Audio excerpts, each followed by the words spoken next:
संत गाडगेबाबा अमरावती विद्यापीठानं नुकताच एक महत्त्वपूर्ण निर्णय घेतला आहे। या निर्णयानुसार विद्यापीठाच्या परीक्षांमध्ये स्तनदा माता विद्यार्थिनींना विशेष सुविधा मिळणार आहेत। विद्यापीठानं याबाबत अधिसूचना जारी केली असून अशा विद्यार्थिनींना परीक्षेत अतिरिक्त 20 मिनिटे देण्यात येणार आहेत।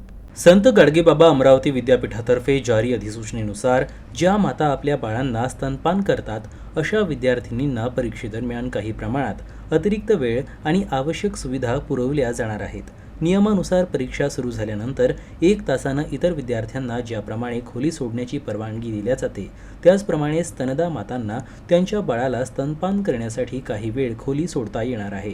यासाठी त्यांना प्रश्नपत्रिका सोडवण्यासाठी 20 मिनिटाचा अतिरिक्त वेळ दिला जाईल। उदाहरणार्थ, जर परीक्षा 3 तासांची असेल तर स्तनदा मातांना 3 तास आणि 20 मिनिटे मिळतील। बाळाची काळजी घेण्याची संपूर्ण जबाबदारी संबंधित विद्यार्थिनींच्या कुटुंबियांची राहील। स्तनपान करण्यासाठी परीक्षा केंद्रावर उपलब्ध असलेल्या स्वतंत्र कक्षात म्हणजे हिरकणी कक्षात केवळ स्तनदा मातांनाच प्रवेश दिला जाईल।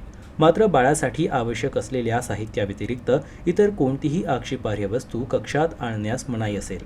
बाळाला स्तनपान करून परतवल्यानंतर महिला पर्यवेक्षक, परीक्षा प्रमुख, सहपरीक्षा प्रमुख हे या विद्यार्थिनींची तपासणी करतील। त्यानंतरच त्यांना परीक्षा हॉलमध्ये प्रवेश दिला जाईल। यासोबतच सर्व स्तनदा मातांना त्यांच्या प्रवेशपत्रिकेवरील आणि उत्तरपत्रिकेवरील सूचनांचे काटेकोरपणे पालन करणे अनिवार्य असेल।